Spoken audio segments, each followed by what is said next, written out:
Welcome, welcome, welcome, my friends, to this week's podcast. And I have one of my, although I shouldn't say this, favorite clients with me today talking, who is not a working mum, actually, the complete opposite of a working mum.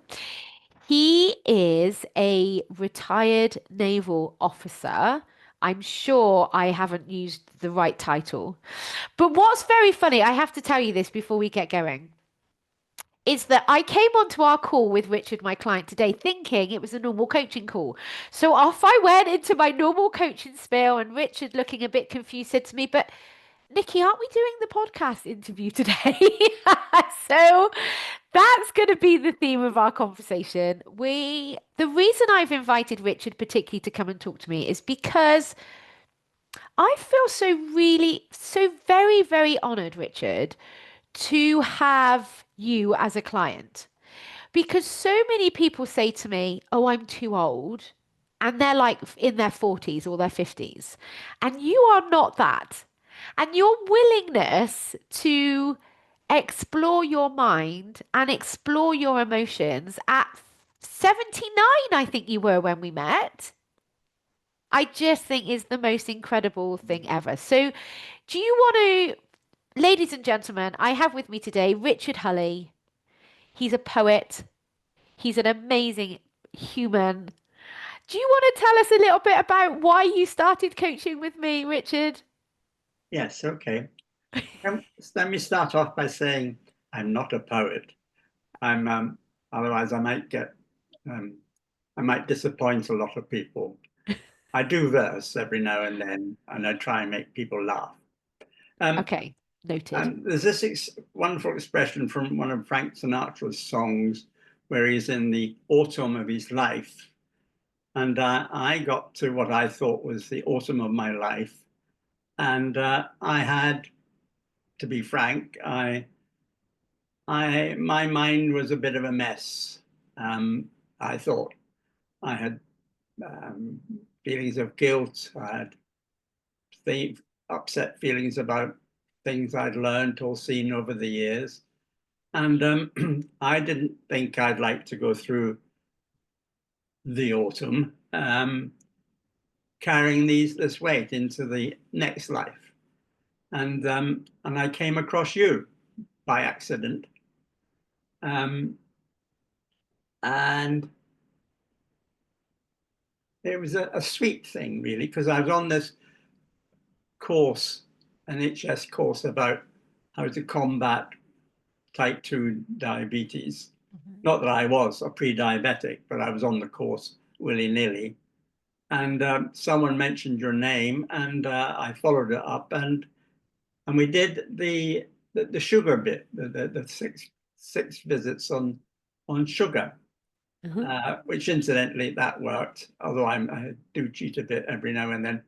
course. I can't I can't say what we use, the word we used when we did break the rules. Every now and then um, Oh, you can say it. This is a sweary. We have fuck it moments. oh, all right. Well, I do occasionally have fuck it moments. Uh, and and at the end of that, because of the process, it seemed that you use, it seemed universal. It could be applicable to all sorts of things. Um, for instance, your mantra on circumstance and thoughts aren't feeling and feelings aren't facts and so on.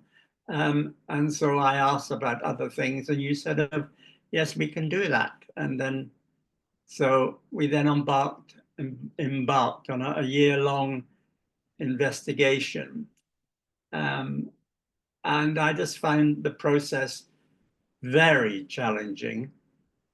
Um, I mean, I didn't know I had emotions. I certainly couldn't describe them.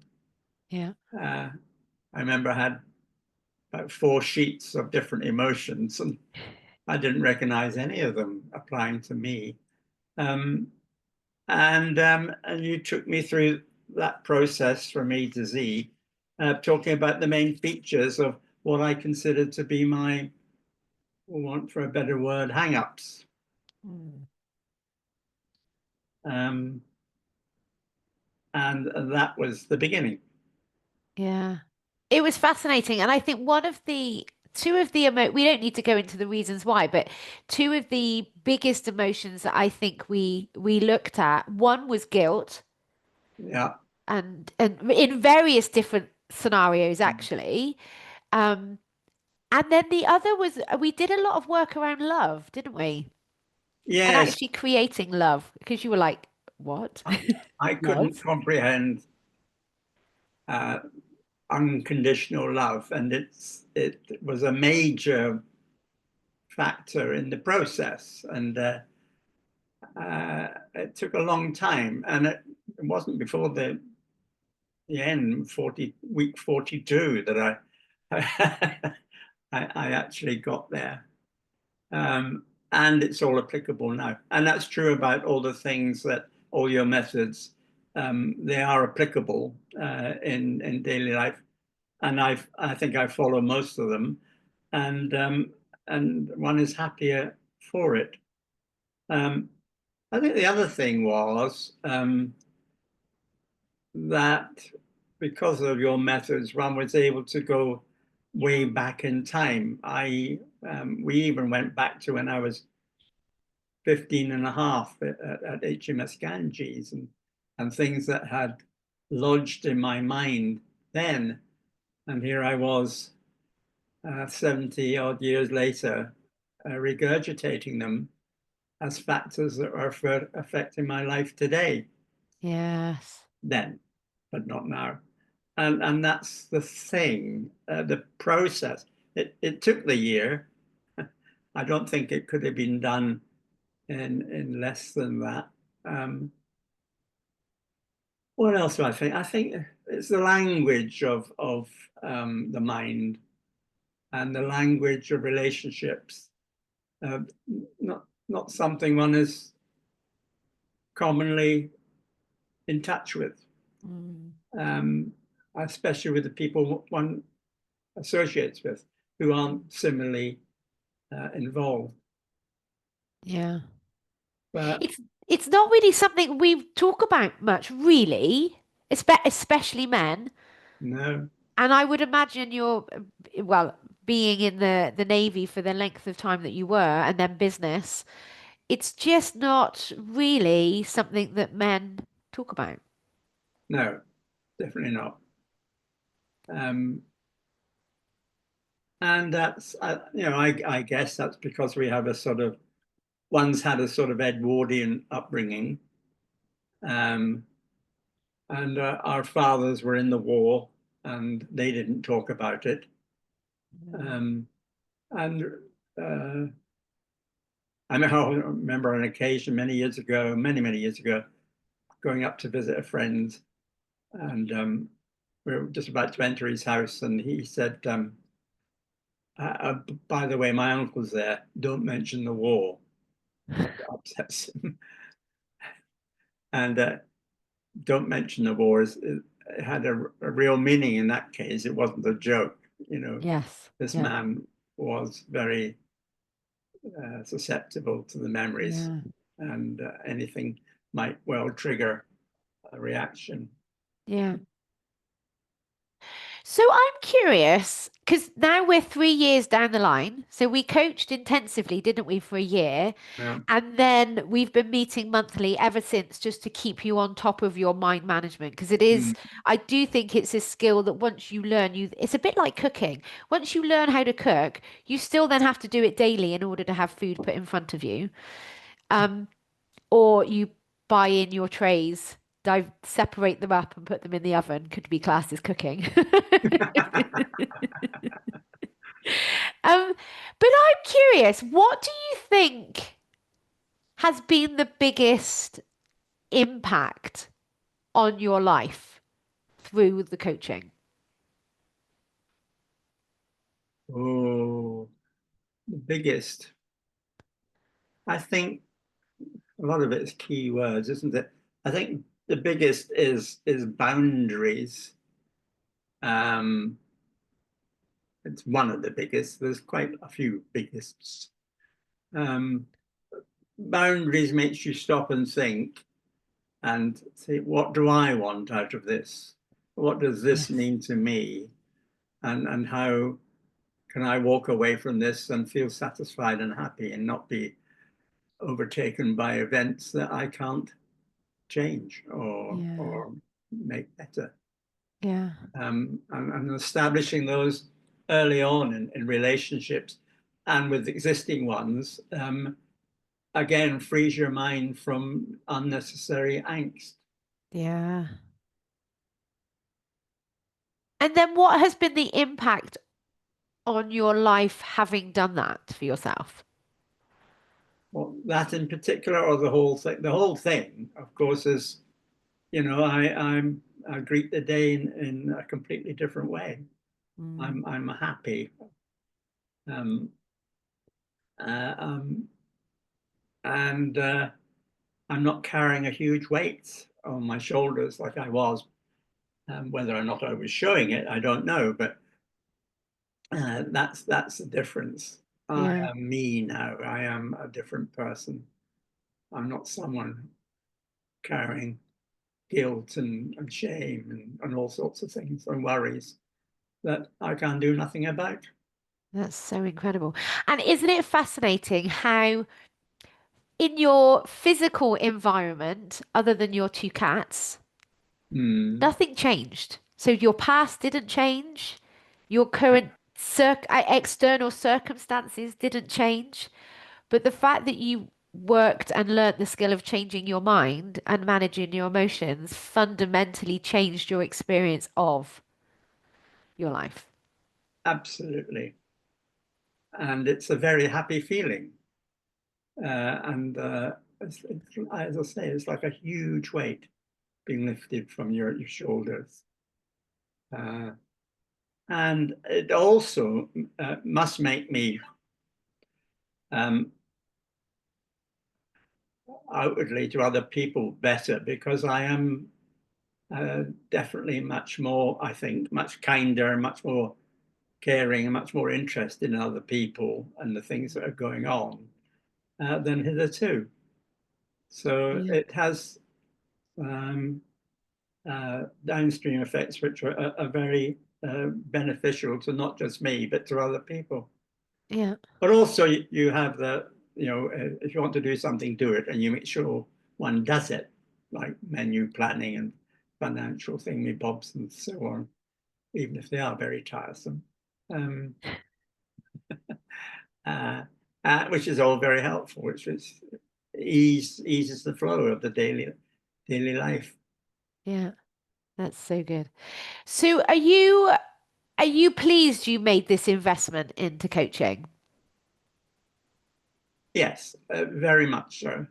And if I could be a um, disciple and sell it um, to everyone that I know, I would. But if you could think, see what's going through my mind when I talk to some people, I think, oh my God, you do need help. You Um, really do. And I've got the answer, but the question never comes up. yeah. And even if it is, it has done once or twice. I say it's always ignored. Mm. People don't recognize the benefit, and I guess I wouldn't have done it if it hadn't been for sugar. Yeah. Yeah, it is interesting that that's where it all started, And, wasn't it? mm, So it's fascinating, isn't it, with the helping people because and that's when unconditional love steps in and we get to choose to love them in spite of their desire to not change or yeah, their willingness to moan but never actually do anything about the situation. indeed. That's when unconditional love really benefits Yeah, us. yeah. And the other thing to get slightly more, it could be called morbid. I mean, going beyond the autumn of one's years, it's going into the next life. I Mm. was um, spending some time working out on preparation for um, the next world, and having talks with a vicar friend and so on. And after studying all sorts of texts, religious and other, uh, I fell back on the mantra and what was a fact and what was a feeling. And I came to the conclusion that if one is happy in this world, you just take it into the next one. And that reduced the debate to it's time for a sherry. And I love that for you so much because a lot of people, death is something that we do fear as a society generally, Mm, isn't it? And yet, the way that you now see that time, which is still hopefully many happy, healthy, pain-free years away, um, it is an inevitable part of our existence. We are born and we will die.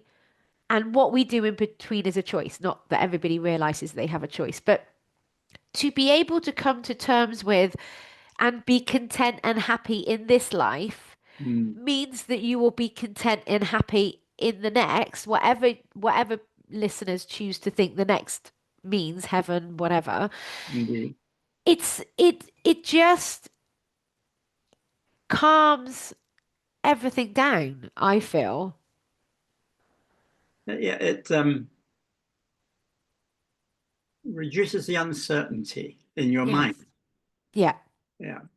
I always remember my dear father-in-law, as he got older, we'd go to the pub whenever I went to see him. And every now and then he would talk about he's getting to that point in his life where he thinks about the next life. Mm. And he was hoping that he had been worthy of the next life. Um, and I think I was only about 20 when I heard that sort of thing, and I often wondered what it meant. And now I understand it in my own way. Yeah. But I don't think he ever got to understand it. Yeah. He was always wondering. So out of the work that we have done together over relationships, menu planning, sugar cravings, time management, dealing with other people in all different family, friends, complete strangers in the street, what do you think has been your I want to say favorite, but I don't think you would call it favorite because I'm not sure that any of it, whilst it's been impactful and very beneficial, has, like you said, it's been challenging. What do you think is your favorite tool, I suppose, that you keep going back to, if any? Oh, definitely.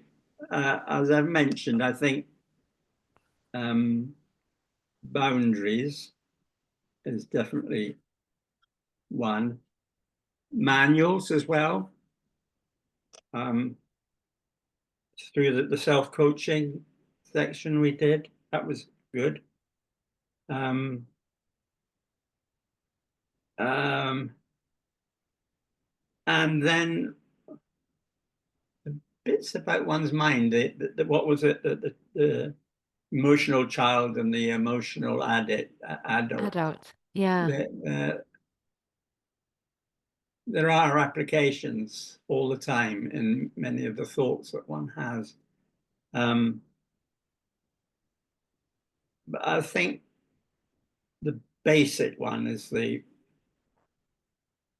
um, circumstance, thought, feeling, Yeah. um, action, and result. I think that's if you can get the question right at the beginning, or sorry, circumstance, um, it works. If you um, you know you haven't got the right question if you do the process and you don't get an answer, you have to go back and get the circumstance right, the question. Yeah. Yeah. And in your interpretation, what do you think a boundary is?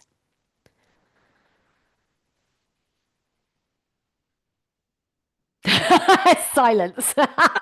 Richard did say to me at the beginning of this, what if I don't know what to say? That this is not a quiz, by the way. There's no right or wrong answer. I'm just curious as to how you would explain what a boundary is. When we say boundary, obviously you and I know what we mean because we've coached on it. But for someone listening who is new to all of this, how would you describe what a boundary was? Before one does knew about boundaries, you find yourself thinking things and doing things which are maybe reactionary or emotional or whatever, Mm, and meaning to me, often they'd be irritating, annoying, and unnecessary. And then, if you work out the boundaries, you work out what is in it for me, mm, for my peace of mind, my interest, my happiness, and what is in it for the other person or the idea or the thing. And it's an exercise in who is going to benefit from taking a particular action. And when you work it out, you set the boundary that this is what I'm going to do, because and that will be the result. mm. Uh, Yeah. and I don't say I do it all the time. I think I probably do it um, unconsciously now. Yeah. And that's interesting, isn't it? Because I don't ever think that we can be well, we can't be perfect humans all of the time. So whilst through coaching, we learn the skill of managing our minds, managing our emotions, setting boundaries, starting to be in control of us rather than trying to control other people. It doesn't then mean to say that we're going to be able to do it all the time because being human, that's just not possible. Mm. But bringing it into our consciousness as much as possible, then those new patterns of behavior become unconscious. But your the level of your life has shifted, hopefully positively. And then that becomes those new patterns of behaving become unconscious and then it becomes easy. Yeah. And your point about we're all human as well is a factor that you have to keep on bringing into any equation that you're considering. Yeah. Mm. Yeah. Because that is the only fact, other than being born and dying, is that we're human. So I'm curious, how would you describe, and please be honest, brutally, brutally honest, how would you describe the experience of coaching with me? Um, Basically terrifying.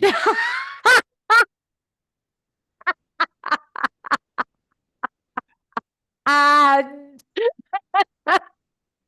Often starts with something like, I'm curious about, and then you'd ask a question, and you'd be looking at me, and I'd be looking down at my notes or looking away, and then I'd ask for the question again, and it's still the same question. It hadn't changed, and I wouldn't know how to answer. My mouth would go dry. I'd have to drink water, and then I'd say, I don't know, yeah. and then we'd have to go through it again. Yeah. So I've forgotten the question. What was your experience like of Yeah, how would you describe your experience of coaching with me? yeah. Basically, yeah, Terrifying. it's true. It wouldn't go away. Terrifying. Um, uh, but thought generating. Um, the outcome, of course, was highly successful, but the journey was uh, challenging. I think I put it in my testimonial best about how that uh, it was challenging. And I put in truthfully, the answers are all found in myself and not from you. But Mm. uh, that's why it was a difficult journey, because myself ain't that bright.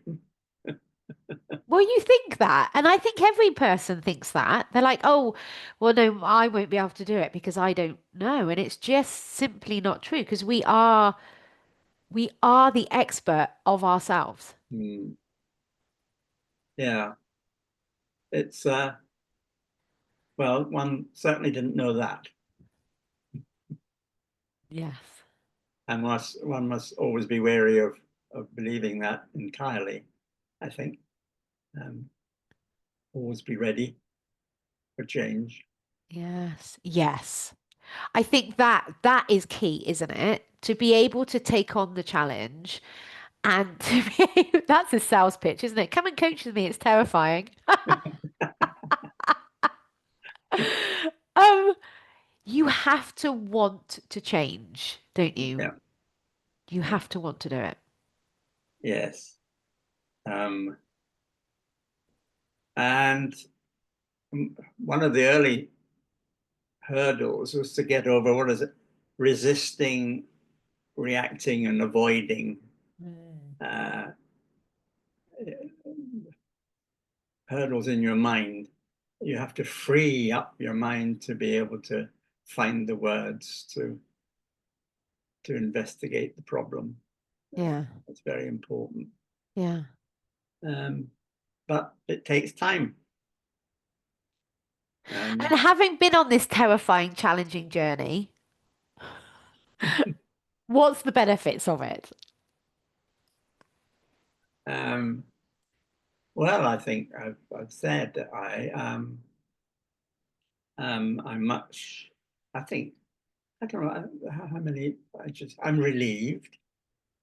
I am confident, much more confident in my relationships. I am certainly happier. Mm.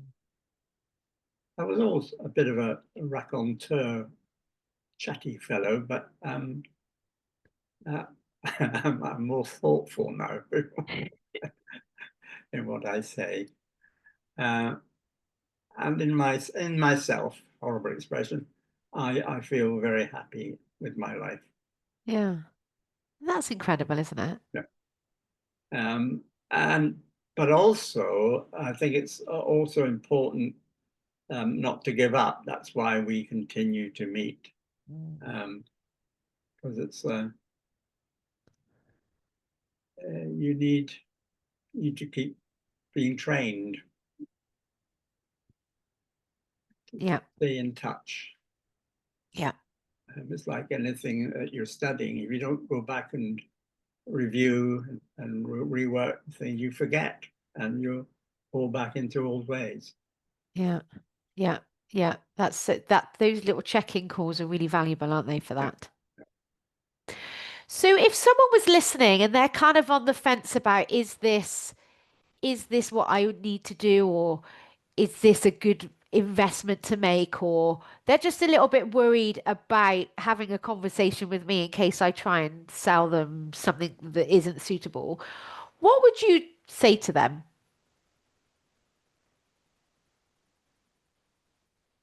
Um, have you got a problem?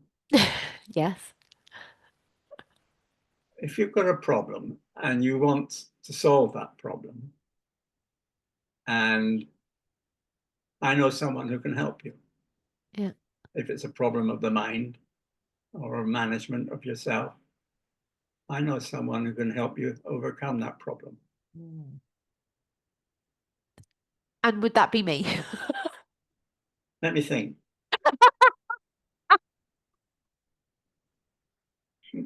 But what if they go, oh yeah, but my mind's not the problem. My husband is, or my children are, or my boss is.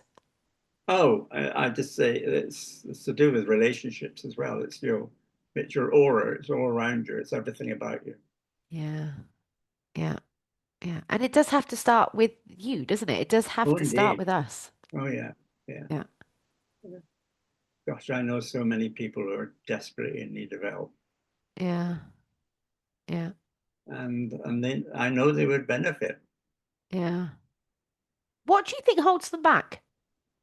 they know better. Oh, yeah. It's a part of their ego, their characteristic is they're very happy to say what the problem is, but they're also very happy to say, I don't need help. Yeah, that's interesting, isn't it? And I know better actually is also true when you think I, as in my higher wisdom, if I'm willing to access it, does know a better way. Hmm. But Yeah. it's just used, it's used, like you say, that ego and that defensive. Oh no, my way, I know better. Yeah, that's fascinating. So interesting. So, is there anything else? Because obviously, I was highly prepared for this interview, given that I thought we were going to be coaching. So, this is the thing I had it in my calendar, being as I teach time management. It was in my calendar, Richard Hulley, dot, dot, podcast interview. I just seen it, totally assumed it was a coaching session, and went off into how I would normally start my coaching sessions. And with Richard's confused, aren't we doing And when I said to him, what do you want to get coached on today? He's like, well, aren't we doing a podcast interview, Nikki? So obviously, having gone into this highly prepared, is there anything that we've missed that you think is beneficial for somebody to hear that I haven't thought about that maybe you have? Well, I hope I've said enough. Um, it depends on the individual, um, their state of mind, their condition, their where they are in their world. Are they unhappy? Um, can they not overcome what's in their heads and make themselves feel happy? If they're that sort of person and they do want to find a solution, then um, they need Nikki the life coach. Thank you so much. Thank you. So I, if there's nothing else, is there anything else that you want to say? Not at the moment. I'll probably do it tomorrow. Yes, me too. When I go, "Oh, I could have asked that question and I could have said that." That's totally normal, or always is the case. Um, but I just want to end then our conversation today, Richard, by just expressing how deeply honored I am that you chose me. How, what's the word? Um, how I have so much gratitude that you come and speak to me, first of all weekly and then monthly, and you trusted in my space and my coaching to be vulnerable and to talk about things that were not supposed to be talked about. And I just want to celebrate you so much for having the courage for doing that. At what was 79 is now you're 82. So we've been working together for 3 years. Um, and we still find things to talk about. I think that's the amazing thing, isn't it? There is still always something to talk about. Indeed. So thank you so much for choosing me to be your coach. And I've been round to your house for tea, and I would love to come round again and sit in Okay. your little. We didn't get to sit outside last time because it started raining, but the weather's so gorgeous here in England. Maybe we could do that on your patio by your river again. I would love to do that. But thank you so much for joining me today. And thank you for being in my world. And thank you too. You are It's made mine very, a good one. yes, thank you. So, thank you very much for listening, everybody. Um, I will talk to you all next week. Bye.